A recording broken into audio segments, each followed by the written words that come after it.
누가복음 7장 11절로 17절까지의 말씀을 봅니다.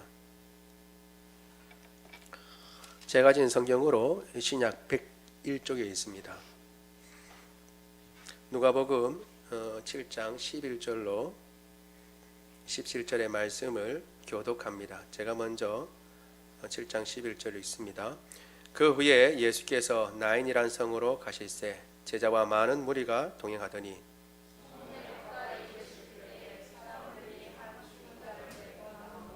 이는 한 어머니의 독자요 그의 어머니는 과부라. 그 성에 많은 사람도 그와 함께 나오거늘 주께서 과부를 보시고 불쌍히 여기사 울지 말라 하시고 가까이 가서 그 관에 손을 대시니 맨 자들이 서는지라. 예수께서 이르시되 청년아 내가 내게 말하노니 일어나라 하시매 죽었던 자가 일어나 앉고 말도 하거늘 예수께서 그를 어머니에게 주시니 모든 사람이 두려워하며 하나님께 영광을 돌려 이르되 큰 선지자가 우리 가운데 일어나셨다 하고 또 하나님께서 자기 백성을 돌보셨다 하더라. 같이 읽습니다. 예수께 대한 이 소문이 온 유대와 사방에 두루 퍼지니라. 아멘. 지난 시간에 우리가 가버나움에서 예수님께서 한 백부장의 종을 고쳐주신 사건에 대해서 살펴보았습니다. 그때 우리가 보았던 것은 이스라엘 백성도 아니고 하나님에 대해서 잘 모르는 백부장이 놀라운 믿음을 소유하게 됐는데, 그것은 그가 예수님에 대한 소문을 듣고 그것을 깊이 묵상하고 자기의 삶과 연관지어서 생각해보고 또 이렇게 깊이 묵상하는 가운데 얻은 결론으로, 처음에는 우리가 보통 생각하듯이 병자들을 대할 때 와서 만지거나 혹은 기도해서 고쳐줄 걸로 그렇게 해서 유대 장로들에게 청했지만, 그 오시는 과정 가운데 그 뭔가 새로운 깨달음이 있어서 주님께서 집에 들어오시는 것을 감당하지 못하겠다고 친구들을 다시 보내어서 계신 곳에서 말씀만 하셔도 내 종이 낫겠습니다 라고 하는 놀라운 믿음을 보여주었습니다.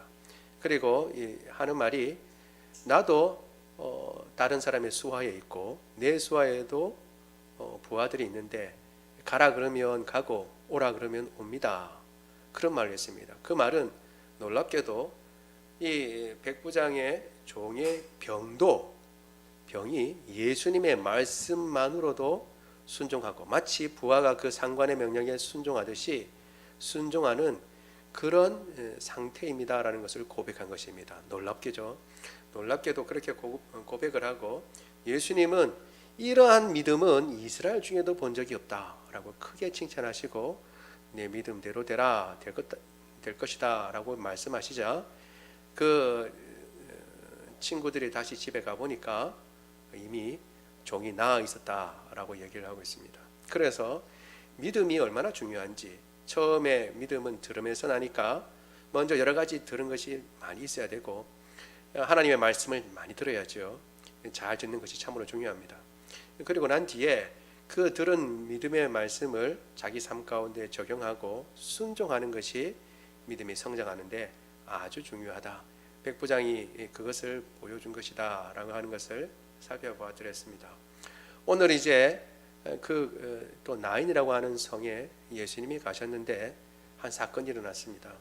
주님께서 가시는데 저기 장례 행렬과 마주치게 되었습니다. 주님은 생명의 주님이신데 죽음의 행렬과 같이 마주치게 된 것이죠.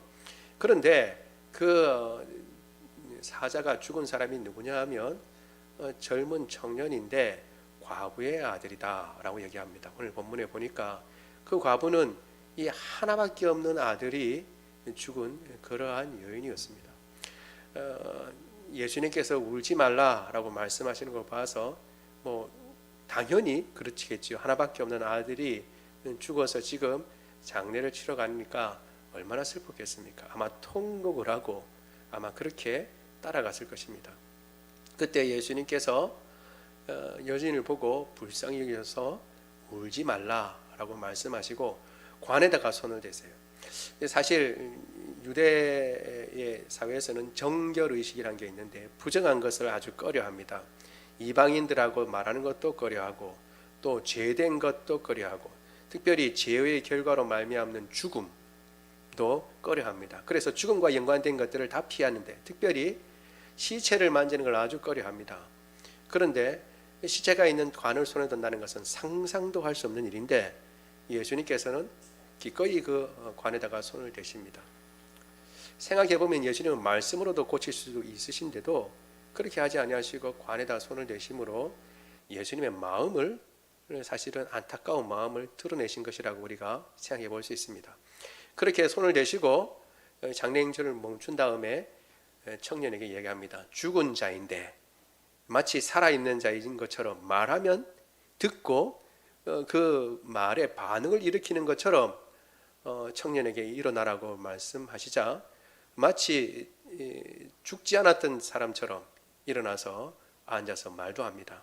그러자 예수님께서 그 청년을 그 과부에게 돌려주십니다. 이 모든 일들을 보고 사람들이 깜짝 놀라서 야, 큰 선지자가 일어났다. 그리고 하나님께서 그 백성을 돌보셨다. 라고 기뻐하면서 그 소문이 유대 여러 지역까지 퍼졌다라고 하는 것이 오늘 본문의 내용입니다. 이 내용을 가지고 우리가 연이어서 몇 가지 같이 살펴보려고 합니다. 첫 번째 우리가 같이 볼 것은요. 같이 읽어볼까요? 시작. 과부를 불쌍히 여기셨다. 첫째는 과부를 불쌍히 여기셨다라고 하는 것입니다. 사실 여러분 과부는 그 당시에도 지금이나 참으로 어려운 사람들입니다. 그렇죠? 그래서 어려운 사람의 대명사이기도 합니다. 그런데 이 과부에게는 딱 하나밖에 없는 아들입니다. 그러니 사실은 참 얼마나 유일한 소망이고 그리고 참 희망인데 그 희망까지 없는 것입니다. 다른 아들도 없습니다. 다른 자녀도 없습니다. 그 여인의 아들의 그 장례 행렬에 예수님께서는 기꺼이 마주쳐서 가시고 그에게 관심을 보여주신 것입니다. 우리 누가복음 7장 오늘 읽은 것이죠. 12절 13절 같이 읽어보겠습니다. 시작. 성문에 가까이 이르실 때에 사람들이 한 죽은 자를 메고 나오니 이는 한 어머니의 독자요 그의 어머니는 과부라.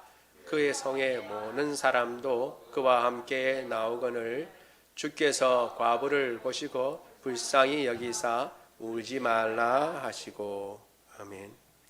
아마도 이 과부는 그렇게 이제 과부라도 재산이 있거나 능력을 행하는 사람들이 있을 법한데 그 아들의 이름도 나오지 않고 과부의 이름도 나오지 않는 것으로 봐서 그렇게 능력이 있거나 그 성에서 이름을 댈 만하면 알 수 있는 그런 사람은 아니었던 것 같습니다.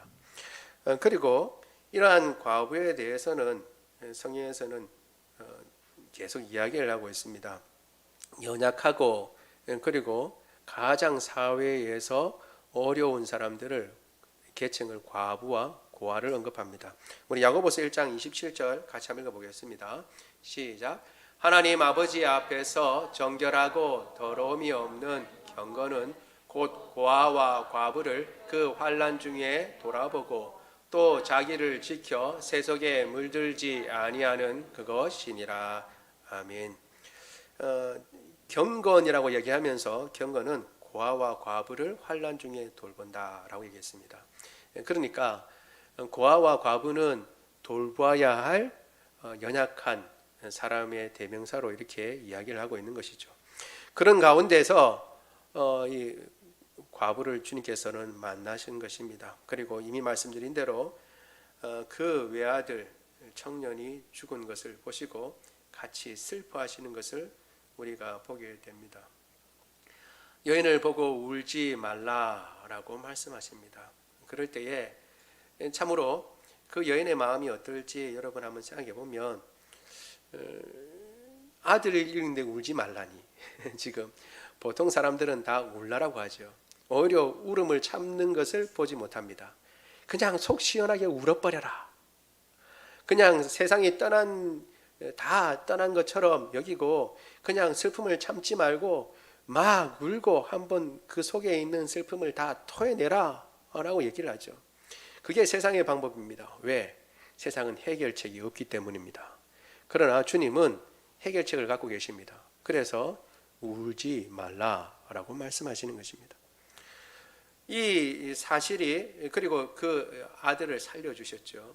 이 사실을 우리가 생각해 보는데 그런가 보다라고 생각할 수 있을지 모르고, 예수님께서 죽은 자도 살리셨지라고 생각할지 모르는데, 앞에 있는 백부장의 이야기와 한번 견주어서 생각해 보면 조금 생각해 볼 게 있습니다. 어떤 의미에서 그러냐 하면, 앞에 백부장은 이스라엘 사람도 아닌데 큰 믿음을 가지고 있었고, 그리고 이들의 형편과 사정을 대신 말해줄 장로들도 있었어요.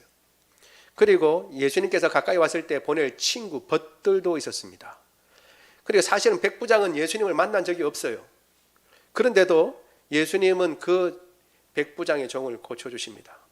그리고 백부장은 예수님을 믿는 믿음을 드러냈습니다. 주님께서 말씀만 하셔도 내 종이 낫겠습니다 라고 얘기했어요. 그런데 여기 지금 이 과부의 아들의 장례 행렬에서는 예수님에 대해서 먼저 요청한 것이 없습니다. 그렇죠? 누가 와가지고 예수님, 나인성에 예수님 오시는데 예수님은 죽은 자도 살리실 수 있을 것 같다, 예수님께 한번 말씀드려보자, 그렇게 말한 사람이 아무도 없었어요. 먼저 찾아가지도 않았습니다. 아이를 일으켰지만 아이가 예수님을 이전에 믿었다는 기록도 없습니다. 그리고 이 과부도 예수님을 믿었다는 기록이 없어요. 이 말은 뭐냐 하면, 우리가 흔히 생각하는 것처럼 그 앞에 잘못 오해할 수 있는 것들을 사실은 바로잡고 있다는 것을 볼 수 있습니다. 무엇을 잘못 오해하는 거예요? 백부장의 종이 살아난 것은 그 백부장의 믿음 때문이다 라고 우리가 생각을 합니다. 그렇죠?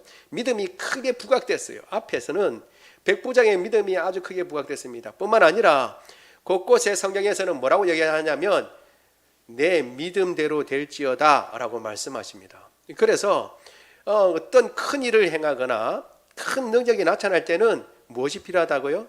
믿음이 필요하다는 것을 강조하고 있습니다. 그래서 우리는 종종 믿음만 있으면 혹은 믿음이 없어서라고 생각하기 쉬운데, 오늘 이 본문에 여인 과부의 아들이 지금 돌아오고 살아나는 것을 보면 믿음 이전에 있는 중요한 부분을 지금 이 누가는 보여주고 있다는 것을 우리가 알 수 있습니다. 그게 뭐냐 하면 주님의 은혜입니다. 은혜. 긍휼이 먼저 있는 것입니다. 믿음은 그 다음이 있는 것이고 그 뒤에 일어나는 것이지, 앞서 있는 것은 주님의 은혜요, 긍휼이요, 불쌍히 여기심이 먼저 있고 주님의 사랑하심이 먼저 있다는 것을 지금 보여주고 있습니다. 그렇지요? 왜? 이 과부는 어떤 것도 주님 앞에 내놓지 못했습니다. 어떤 믿음도 보이지 못했고, 주변에 예수님께로 데려갈 어떤 믿음의 사람도 없었어요.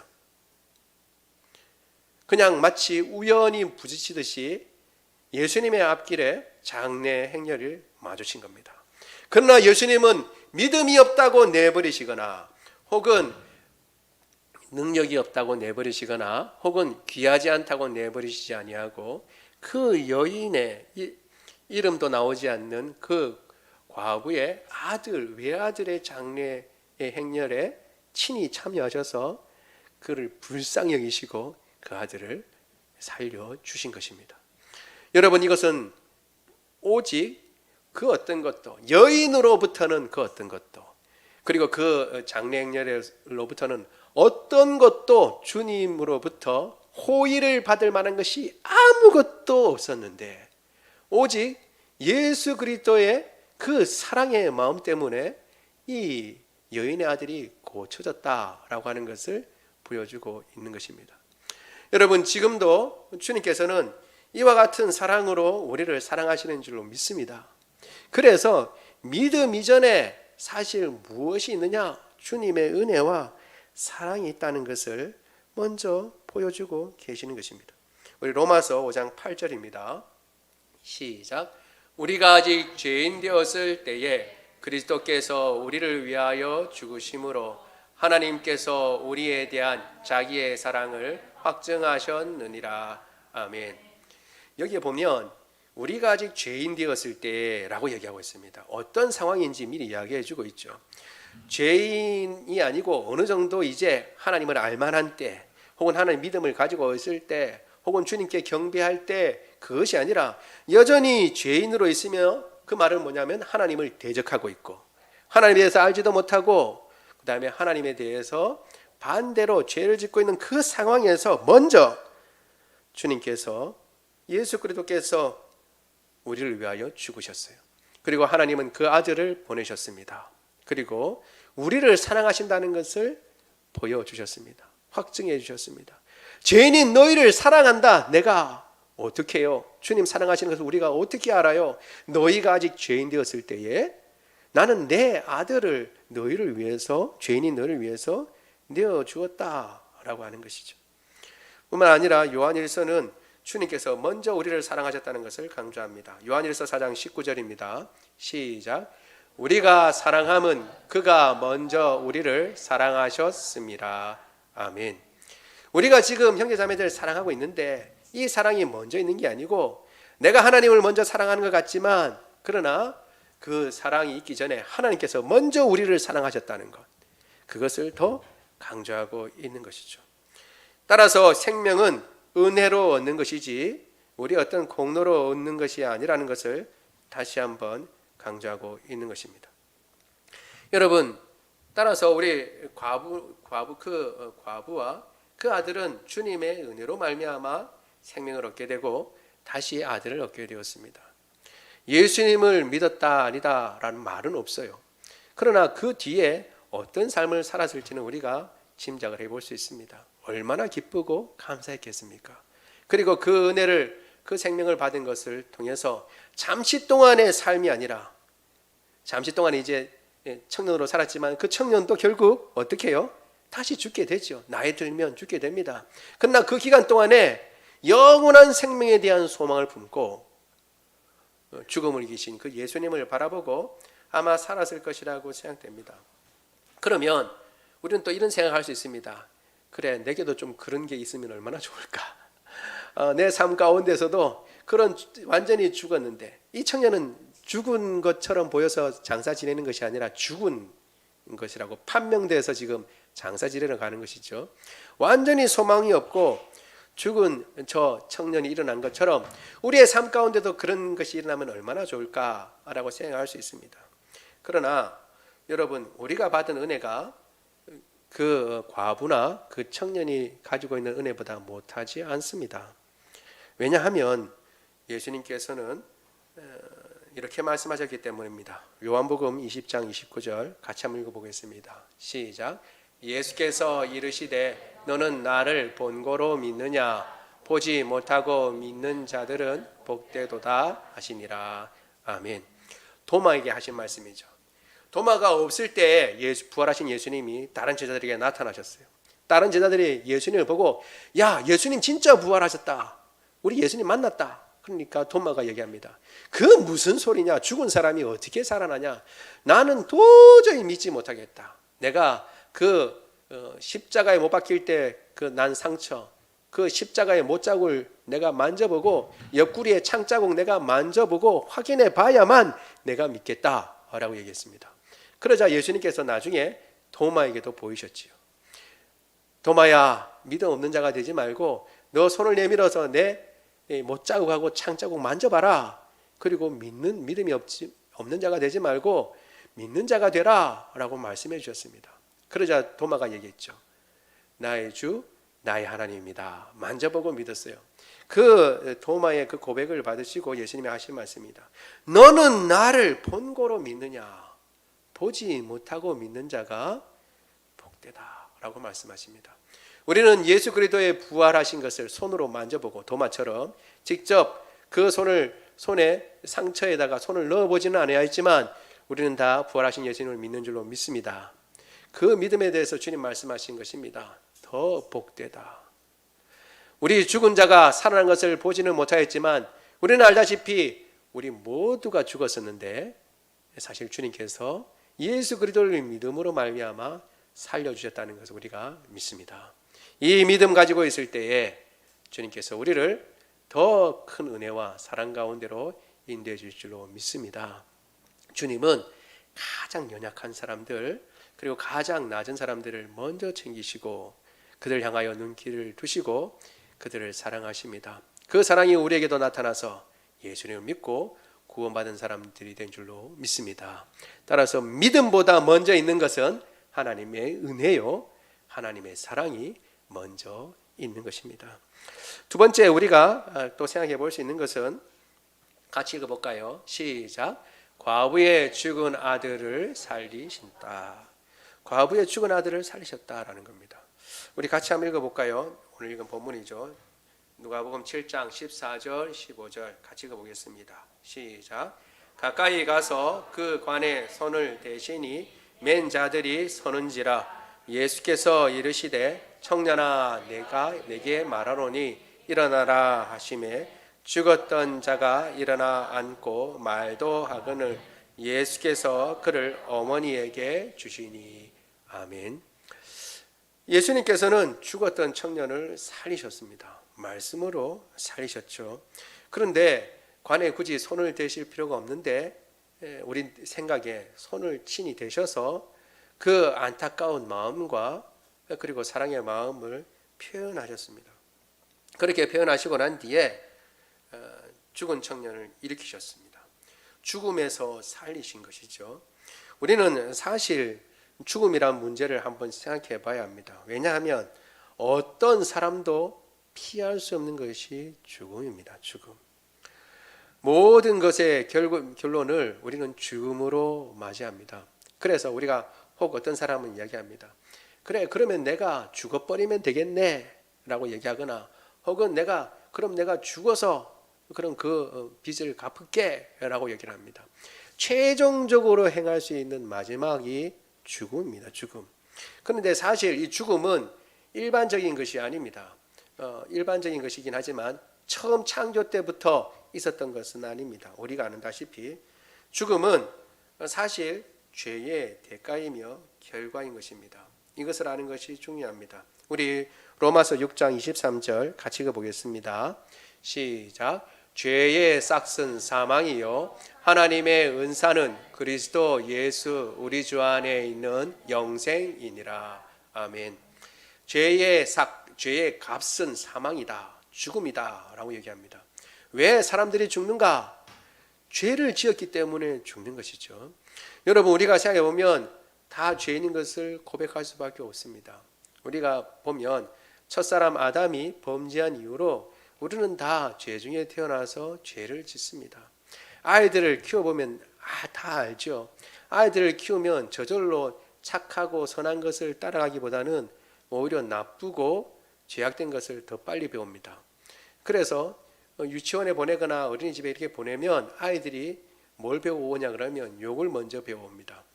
요번에 이제 주중에 한 선교사님, 요르단에 계시고 이제 안식년으로 오셨던 한 선교사님 부부를 이제 만나서 이야기를 하는데, 이제 이분들도 이제 사춘기에 있는 자녀들이 있어서 걱정이라는 거예요. 아이들이 그게 이제 선교사님들, 이제 한국 선교사님들이 있는데 1년씩 이제 안식년으로 한국 왔다가 다시 돌아가시죠. 돌아가서 있는데 왔다가 가면 꼭 후유증을 겪습니다. 아이들이. 뭐 여러 가지 좋은 점도 있는데 나쁜 점 한 가지는 뭐냐면 갔다가 욕을 배워온답니다.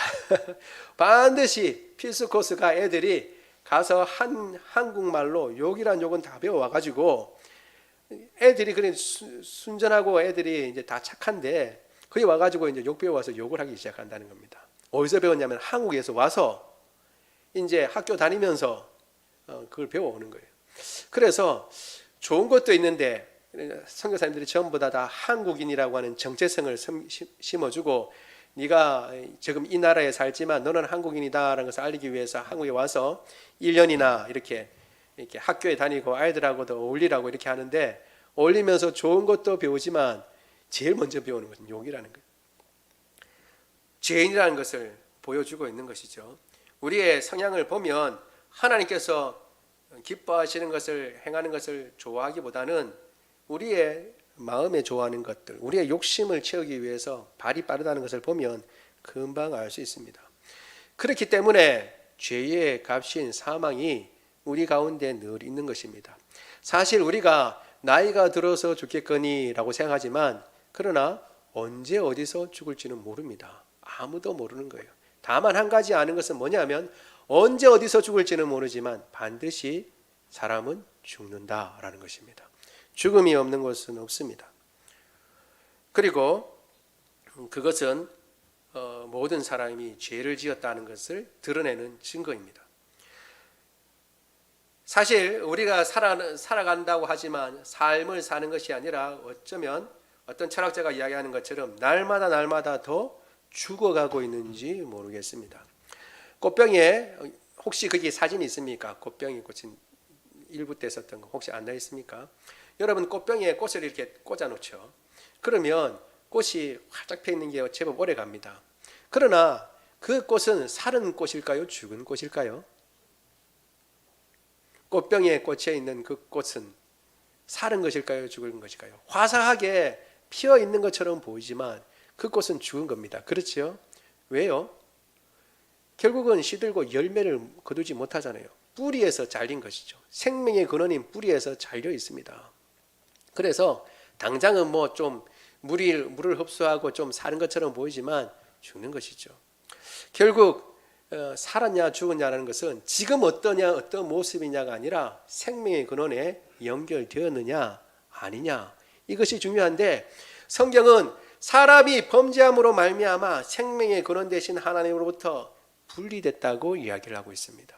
그렇기 때문에 모든 사람이 사실은 죽은 겁니다. 자고 일어나고 그리고 또 성장하고 나이 들어서 죽는 것처럼 보이지만 사실 생명의 근원에서 떠나 있기 때문에 모든 사람이 이미 죽어 있고 죽은 상태에서 마치 화분에 꽃병에 꽂힌 그 꽃처럼 그렇게 몇 시간 혹은 몇 분 혹은 며칠 혹은 몇 년 몇십 년 살아있는 것처럼 보일지 모르지만 결국 죽음으로써 끝을 맺음으로 살아있는 것이 아니라 죽어 있다라는 것을 보여주고 있는 것입니다. 따라서 이 단순한 죽음뿐만 아니라 죄의 값인 이 죽음은 죄로 말미암아 온 모든 시험과 어려움의 최종적인 모습으로 우리에게 사망이 있는 것이죠. 그리고 이 사망이 우리를 주장하고 있다고 얘기합니다. 우리 히브리서 2장 15절입니다. 시작. 우리서 2장 15절입니다. 또 죽기를 무서워함으로 한평생 매여 종노릇하는 모든 자들을 놓아주려 하심이니. 아멘. 죽음은 죽음으로 끝나는 것이 아니라 죽음에 대한 두려움과 뭐라고 해야 압박 때문에 사람들이 일평생 두려움과 그리고 또한 압박 가운데 무서움 때문에 살고 있다라고 얘기를 합니다. 그리고 그러한 삶은 매여서 종된 삶을 사는 것이다 라고 얘기합니다.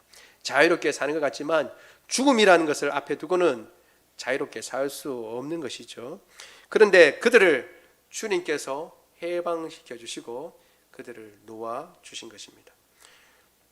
따라서 사람으로서는 그런데 이 죽음의 문제를 해결할 수 없습니다. 여러분들도 혹시 들어보셨을지 모르겠습니다. 불교에 잡비유경이라고 하는 그러한 서적에는 키타고탐이라고 하는 키사고탐이라는 과부 예비가 있다고 합니다. 오늘 이 내용하고 비슷합니다. 자기 아들이 죽었습니다. 아들이 죽어서 이 문제를 어떻게 해결할까 하고 부처에게 찾아가서 이야기를 합니다. 이 아들 좀 살려달라고 부탁을 하죠.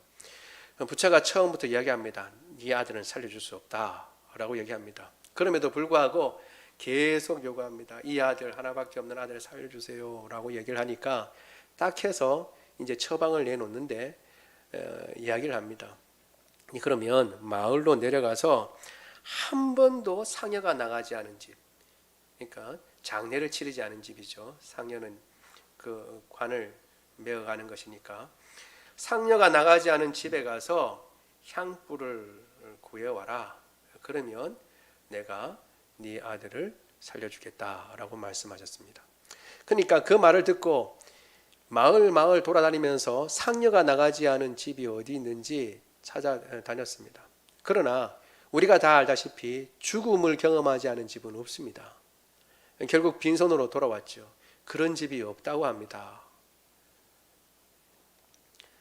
그러자 내가 아들을 살려줄 수 없다라고 말합니다. 한 사람은 살려줄 수 없다라고 얘기를 했습니다. 그런데 한 사람은 청년아, 내 말을 듣고 일어나 서라라고 얘기를 했습니다.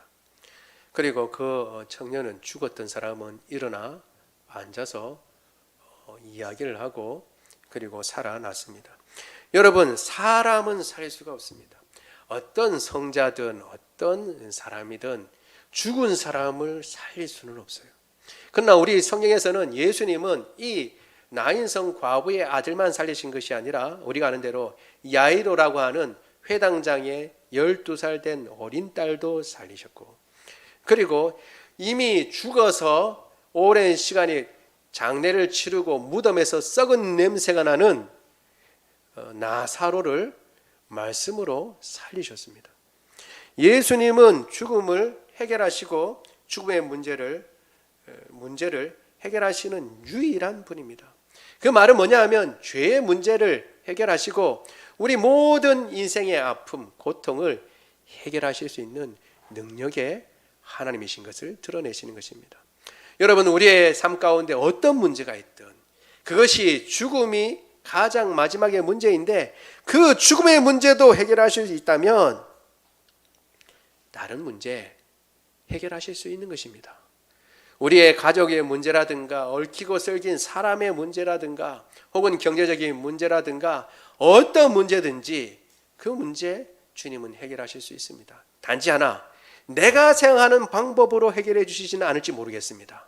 그러나 가장 좋은 방법으로 주님은 그 문제를 해결해 주실 수 있는 분이신 줄 믿습니다. 왜냐하면 주님은 죽음의 문제를 해결하신 분이시고 나아가서 그냥 해결하신 것이 아니라 실제 그분이 죽음을 맛보고도 그 죽음의 문제를 생명을 다시 얻으신 분이시기 때문에 그렇습니다. 우리 고린도전서 15장 20절 같이 한번 읽어보겠습니다. 시작. 그러나 이제 그리스도께서 죽은 자 가운데서 다시 살아나사 잠자는 자들의 첫 열매가 되셨도다. 아멘. 죽음을 맛보신 그분은 죽음이 어떤 권세를 가지고 있는지 제일 잘 아십니다. 그럼에도 불구하고 그분은 죽음에 갇혀있던 분이 아니고 살아나신 분이십니다. 그래서 죽음의 문제로 고통하고 그리고 그 문제 가운데 종되었던 사람을 주님께서는 해방하실 수 있고 살리실 수 있는 것입니다. 나아가서 모든 시험과 어려움 가운데 있는 사람들도 주님은 돌보실 수 있습니다. 우리 히브리서 2장 18절 같이 한번 읽어보겠습니다. 시작. 그가 시험을 받아 고난을 당하셨은즉 시험 받는 자들을 능히 도우실 수 있느니라. 아멘. 주님께서는 너 왜 그 모양이냐? 너 왜 그것밖에 안 되냐? 그것밖에 못하냐? 라고 말씀하시지 않으셨어요. 어쩌면 이 과부의 아들에 대해서도 주님께서는 그 봐라, 너희가 죄를 지으니까 이 죄의 결과로 죽음이 왔지 않느냐, 왜 죄를 짓고 사느냐라고 오히려 추궁하실 수 있었을 텐데, 왜냐하면 이미 말씀드린 것처럼 그 과부로부터는 어떠한 믿음의 증거도 보이고 있는 것이 없기 때문에 그렇습니다.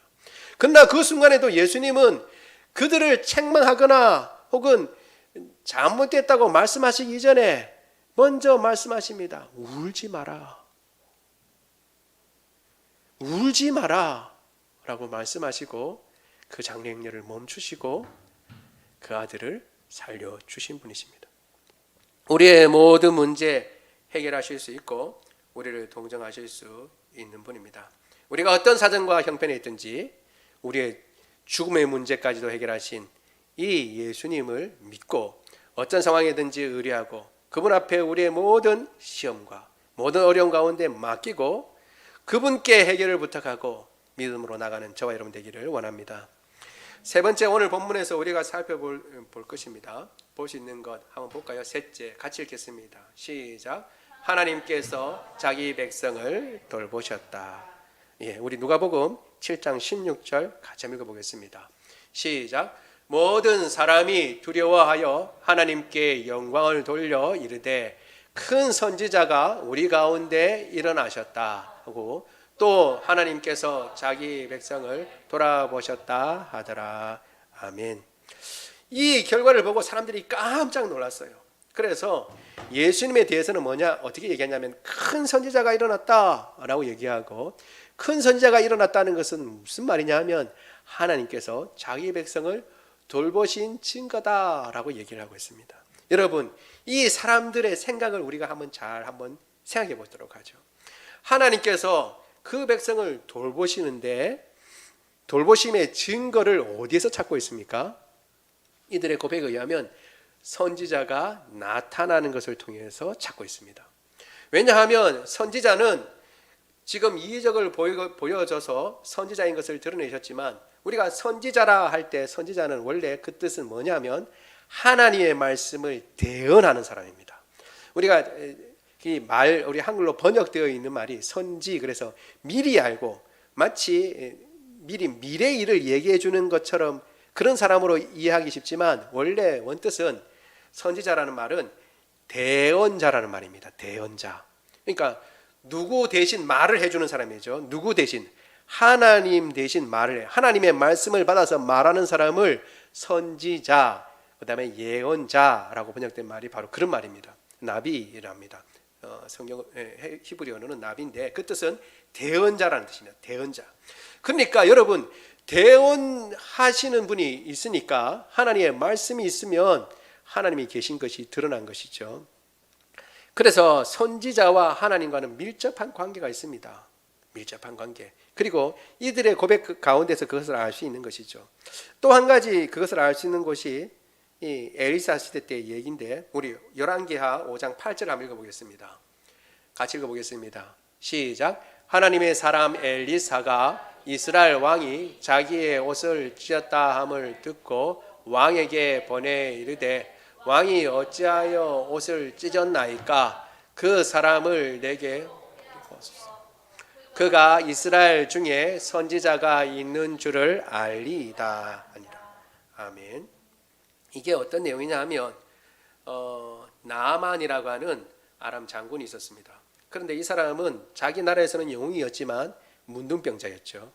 그런데 자기가 사로잡아온 이스라엘의 여종에게부터 놀라운 얘기를 듣게 됩니다. 우리 고향에는 선지자가 있는데, 놀라운 하나님의 선지자가 있는데, 그 선지자를 만나면 우리 주인 나아만이 나병을 낫게 될 것입니다. 이렇게 이야기를 들었습니다. 지푸라기라도 잡고 싶은 그 심정에 자기 왕한테 얘기를 하고 큰 예물까지들 더해서 이스라엘 왕한테 찾아갔어요. 왕한테 찾아가서 뭐라고 얘기냐면 친서를 주는데, 그 친서는 이렇게 얘기하고 있습니다. 내 종을 보내니, 우리나라에 귀한 장군을 보내니까 이 장군을 고쳐달라고 얘기하고 있습니다. 이 이야기를 듣고 이스라엘 왕은 자기 옷을 찢었다고 그랬죠. 그러면서 막 울부짖습니다. 내가 하나님도 아닌데 그 나아만을 어떻게 고치냐? 그러면 내가 고칠 수 없는 것을 이렇게 보낸 것은 무슨 일이에요? 이건 틀림없이 고치지 못하면 이것을 빌미 삼아서 어떻게 하겠다는 거예요? 싸움을 걸려고 하는 그런 수작이구나 라는 것을 그렇게 생각하고 아주 분해합니다. 여러분, 누구라도 그렇게 생각하겠죠. 누가 문둥병을 고칠 수 있겠어요? 그렇게 생각하고 완전히 외교가 파탄나고 전쟁이 일어날 그런 상황까지 이르렀습니다. 그 이야기를 엘리사가 듣고, 아이고 왕이여, 옷을 찢고 그렇게 하지 마시고 그 사람을 내게 보내주십시오 라고 얘기했어요. 그리고 다시 한번 그 구절을 띄워주실래요? 거기에 보면 이렇게 얘기하고 있습니다. 그 사람을 내게 보내달라고 얘기하고 난 뒤에 그가 이스라엘 중에 선지자가 있는 줄을 알리이다 이렇게 얘기합니다. 원래는 어떻게 해야 돼요? 저가 오면 낫겠습니다. 혹은 저가 참신 하나님을 만날 수 있을 겁니다. 이렇게 얘기를 해야 돼요. 그런데 선지자가 있는 줄 알겠습니다 라고 얘기하면서 결국 이 말이 뭐냐 하면, 선지자가 있다는 것은 그 선지자를 보내신 누가 있다는 거예요? 하나님이 계시다는 것을 이야기하는 것입니다. 따라서 큰 선지자가 일어났다는 것은 하나님이 계시다는 것을 드러내 보여주는 그런 얘기입니다. 그래서 이스라엘 백성들도 예수님께서 행하는 걸 보고 야, 큰 선지자가 일어났구나. 그러면 뭐다? 하나님이 우리를 돌보신다는 표다라고 얘기를 하고 있습니다. 여러분, 사실 하나님은 그 백성에게 그 사랑을 나타내실 때 말씀으로 나타냅니다. 그런데 특이한 것은 선지자가 일어나서 좋은 소리 한 적이 별로 없다는 거예요.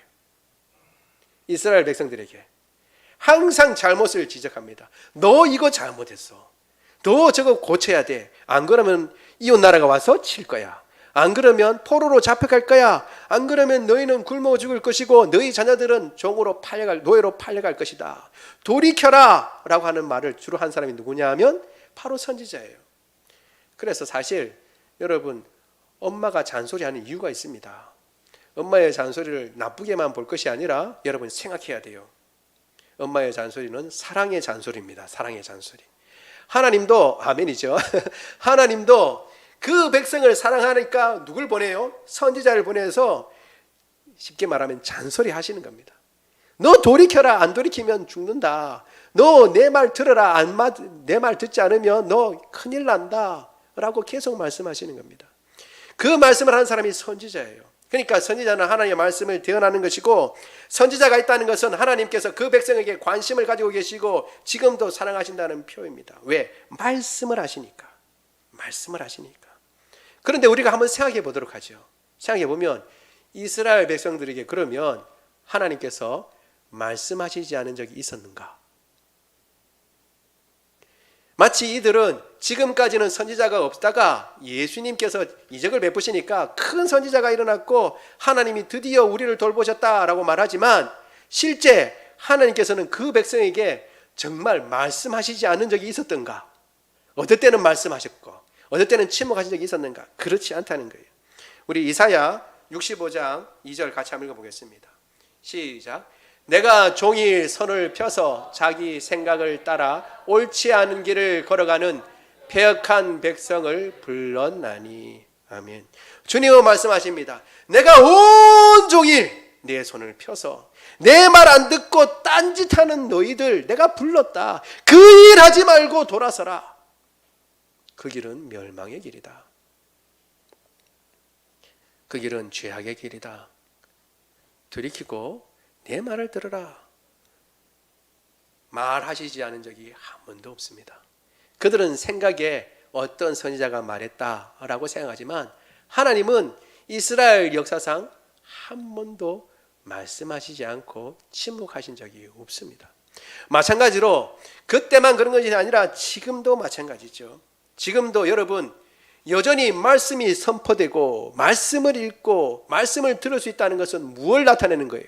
하나님께서 여전히 그 백성을 사랑하시고 그 사랑을 드러내 보여주고 계신다는 것을 나타내는 증거인 줄 믿습니다. 지금은 선지자가 일어나지 않죠. 왜? 하나님 말씀하시는 것이 이제 말씀이 이 66권 성경에 포함돼서 우리에게 주어진 것입니다. 더 이상 선지자가 나타나서 다른 말을 하지 않습니다. 이 66권의 말씀, 하나님의 말씀에 다 있습니다. 그리고 이 말씀은 언제든지 선포되고 언제든지 읽을 수 있습니다. 그 말은 뭐예요? 하나님의 사랑은 계속해서 이 말씀이 여전히 우리에게 들려지고 있는 이상, 이 말씀이 여전히 우리가 이 말씀을 읽을 수 있다면 하나님의 사랑은 여전히 그리고 계속해서 우리에게 주어지고 있고 관심은 우리를 향해서 보고 있다는 것을 나타내는 증거라는 것을 우리가 알아야 할 줄로 믿습니다. 오늘 주님 앞에 예배드릴 수 있다는 것, 주님 앞에 기도하고 엎드릴 수 있다는 것, 우리가 하나님 앞에 나간 것 같지만 하나님께서 우리를 부르신 것이고 하나님께서 여전히 우리를 사랑하신다는 표현인 줄로 믿습니다. 그렇기 때문에 우리가 하나님의 말씀을 지금 있는 이 시간 동안에 더 많이 듣고 더 유념하고 그 말씀을 가까이 하고 그 말씀을 묵상하고 그 말씀을 순종하고 그 주님의 은혜와 사랑을 더 깊이 경험할 수 있는 저와 여러분 되기를 원합니다. 우리 말씀을 생각하며 같이 기도합니다. 기도할 때요, 주님의 은혜가 먼저지 믿음이 먼저가 아니었음을 고백합니다. 주님께서 가장 연약한 자를 돌보셨을 뿐만 아니라 죽음에서 우리를 구원해 주셨습니다. 우리에게 우리 어떤 상황에서도 주님은 구원해 주실 수 있는 분이십니다. 주님께서는 말씀하시면서 그 사랑을 계속 우리에게 나타내고 보여주십니다. 감사합니다. 우리 같이 한 목소리로 기도합니다. 사랑이 많으신 하나님, 주의 은혜를 인하여 감사를 드립니다. 주님께서 오늘도 우리와 함께하여 주셔서 주님 앞에 예배하며 경배하게 하시니 감사합니다. 주님 앞에 내가 나와 예배하고 경배하는 줄 알았는데 주님께서 부르신 것이고, 주님, 내가 주님을 찬양하고 기뻐하고 주님께 먼저 감사드린 줄 알았는데 감사의 제목이 먼저 있었고, 하나님 아버지 기도의 제목이 먼저 있었고, 찬양의 제목이 먼저 있었습니다. 주님께서 먼저 우리를 사랑하사 그 사랑으로 주님 앞에 나와 엎드리게 하시고, 그 사랑으로 주님 앞에 하나님 아버지 감사하며 믿음을 나타낼 수 있도록 은혜 주셔서 감사합니다. 항상 언제든지 주님께서 먼저 우리를 사랑하시되, 우리가 아직 죄인 되었을 때에 우리를 사랑하시고 우리를 붙잡으시고 우리를 이끌어 가시는 하나님이신 것을 생각하게 하옵시고, 어떤 상황과 여건이든지 주저앉거나 좌절하지 말고 그 주님을 바라볼 수 있도록 주님 도와주옵소서. 주님은 우리에게 말씀하십니다. 마치 그 과부에게 말씀하신 것처럼 울지 말라, 울지 말라. 네 슬픔 가운데 울고 있지 마라. 내가 고쳐주마, 내가 회복시켜주마, 내가 살려주마, 내가 새롭게 해주마. 주님 말씀하시는 것입니다. 하나님 아버지, 그 말씀을 듣고 더 이상 울지 말고 기쁨과 감사 가운데 주의 말씀을 깊이 듣고, 주님 여전히 우리를 사랑하셔서 말씀하여 주셔서 이 말씀을 볼 수 있고 이 말씀을 들을 수 있고 이 말씀 앞에 묵상하며 나갈 수 있다는 것을 기뻐하고 감사하며 그 말씀 듣기를 기뻐하고, 그 말씀 가운데 있는 주의 은혜와 사랑을 깊이 아버지 생각하고, 그 사랑 가운데 주님을 더 사랑하고, 그 사랑 가운데 주님을 더 경배하고, 그 사랑 가운데 주님의 은혜 가운데 더 깊이 사로잡혀서 주님 맡겨주신 사명 능히 감당할 수 있도록 주님 도와주옵소서. 사랑이 많으신 하나님, 주의 은혜를 인하여 감사합니다. 우리 가운데 연약한 자들이 있습니까? 혹 하나님 아버지 불면증이 있는 사람이 있습니까? 고쳐 주옵소서. 주님, 우리 가운데에 하나님 아버지 두통이 있는 사람이 있습니까? 고쳐 주옵소서. 새롭게 하여 주옵소서.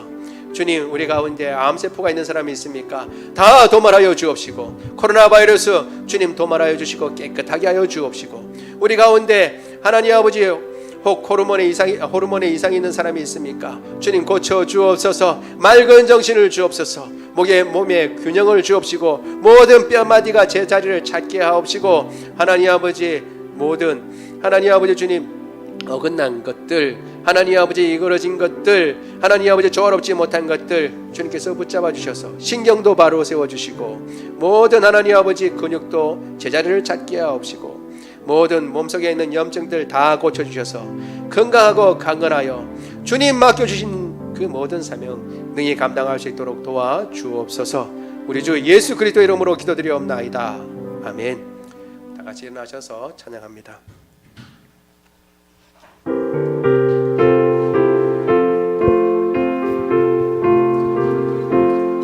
예수 따라가면 복음 순종하면 우리 행할 길 환하겠네.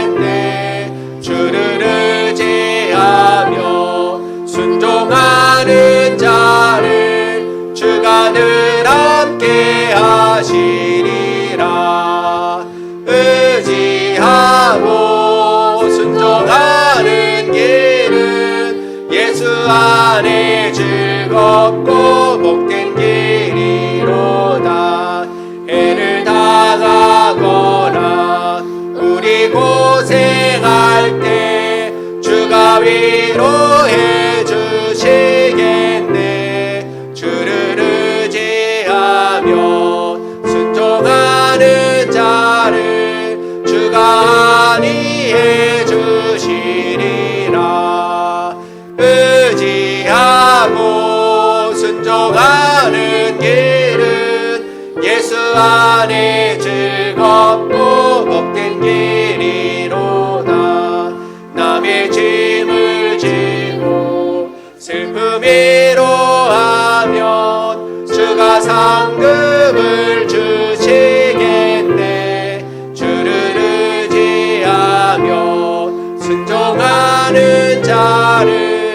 항상 복 내려주시리라. 의지하고 순종하는 길은 예수 안에 즐겁고 복된 길이로다.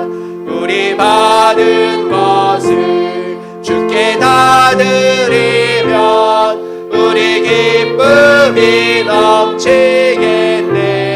주를 의지하며 순종하는 자를 은혜 풍성케 하시리라. 의지하고 순종하는 길은 예수 안에 즐겁고 복된 길이로다.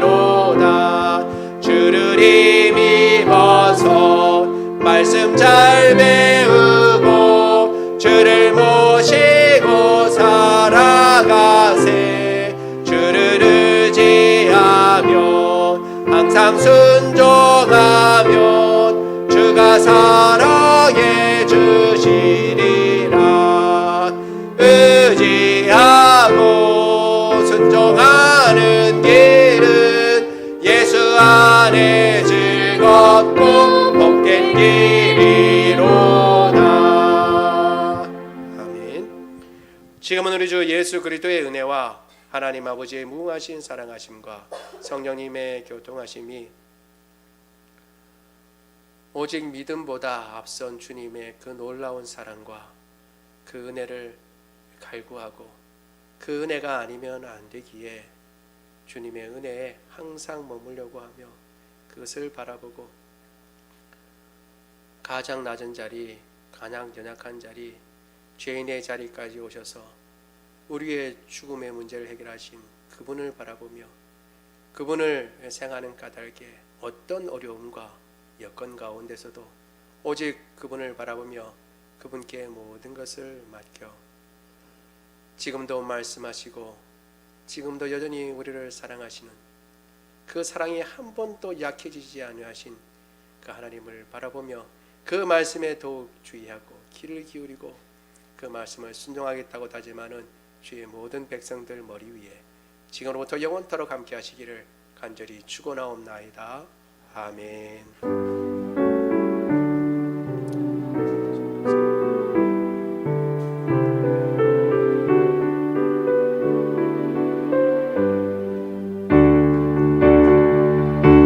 살아계신 주 나의 참된 소망 걱정 근심 전혀 없네. 사랑의 주내 갈 길 인도하리. 내 모든 삶의 기쁨 늘 충만하네. 살아계신 주 나의 참된 소망 걱정 근심 전혀 없네. 사랑의 주내 갈 길 인도하니.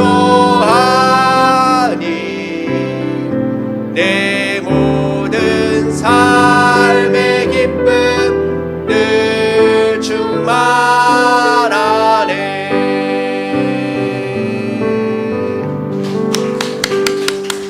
모든 예배를 마쳤습니다.